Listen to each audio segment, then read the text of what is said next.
Meditações de Santo Afonso Maria de Ligório. 16ª semana depois de Pentecostes. Sábado. Maria Santíssima, modelo de mortificação. As minhas mãos destilaram mirra e os meus dedos estavam cheios da mirra mais preciosa. Cantares, capítulo 5, versículo 5.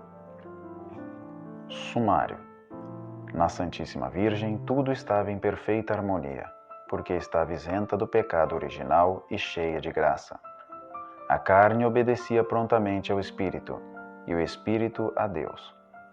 Contudo, ela foi tão amante da mortificação que se tornou um modelo perfeito desta virtude.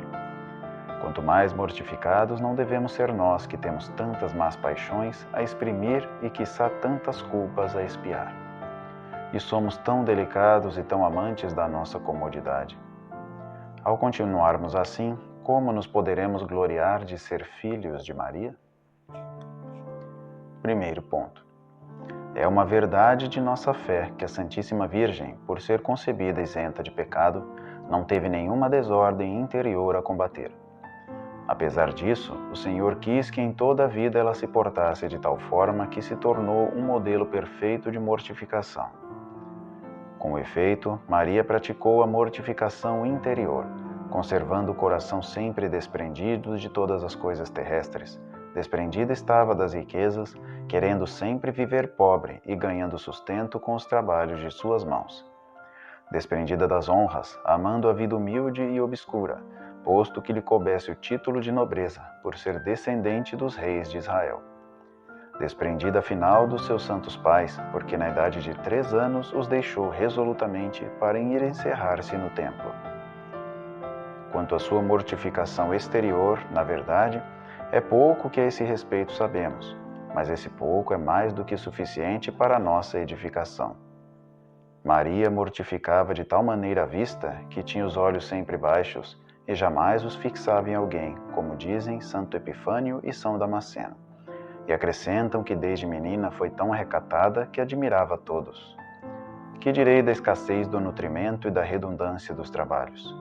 Esta quase cedendo às forças da natureza, aquela lhe quase faltando. Esta não lhe permitindo tempo algum livre, aquela continuando os dias em jejum. E quando veio a vontade a refazer-se, a comida foi a mais óbvia, só para afastar a morte, não para prestar delícias. Não se deu ao sono senão obrigada pela necessidade, mas quando o corpo repousava, o ânimo vigiava. Finalmente, quando a bem-aventurada Virgem foi mortificada em tudo mais, bem se infere do que ela mesma revelou a Santa Isabel Beneditina, conforme se lê em São Boaventura. Sabe, diz-lhe, que não recebi de Deus nenhuma graça sem grande trabalho, oração contínua, desejo ardente e muitas lágrimas e penitências. Em suma, foi Maria em tudo mortificada, de modo que foi dito dela que suas mãos destilaram mirra, a qual na explicação dos intérpretes é símbolo da mortificação. Segundo ponto. Se Maria, a mais inocente de todas as virgens, quis praticar a tal ponto a mortificação, quanto mais não devemos nós praticá-la.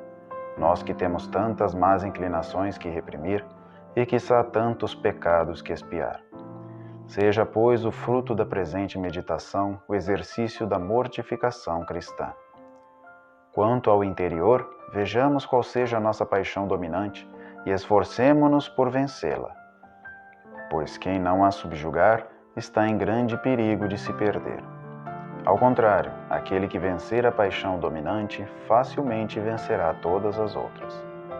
Pelo que respeita à mortificação exterior, devemos, antes de mais nada, mortificar a vista, por cuja causa já muitos se acham no inferno. Notemos o que diz São Francisco de Sales: não é tanto o ver como o olhar que é a causa da perdição. Devemos em seguida mortificar a língua, abstendo-nos de toda crítica de palavras injuriosas e livres. Uma palavra livre, embora dita só para rir, pode ser causa de escândalo e de 1000 pecados. Em terceiro lugar, devemos mortificar a gula, comer para viver e não viver para comer. Afirma Cassiano que é impossível que não esteja sujeito a muitas tentações impuras o que se farta de comida ou de bebida. Devemos, afinal, mortificar o ouvido e o tato, evitando escutar conversas maliciosas e murmurações, e usando de toda cautela, tanto para com os outros como para nós mesmos, fugindo de todo brinquedo de mãos.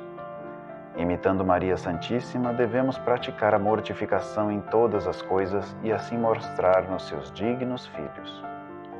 Se não te sentires com força para tanto, recorre com confiança a esta Mãe amorosíssima.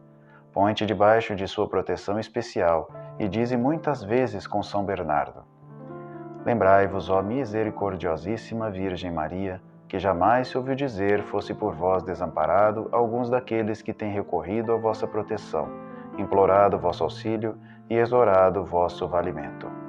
Animado eu, pois, com igual confiança, a vós, ó Virgem das Virgens, ó minha Mãe, recorro, a vós me acolho, e gemendo sob o peso dos meus pecados, me prostro aos vossos pés. Não queirais desprezar as minhas súplicas, ó Mãe do Verbo encarnado, mas escutai-as favoravelmente e dignai-vos de atendê-las, assim seja.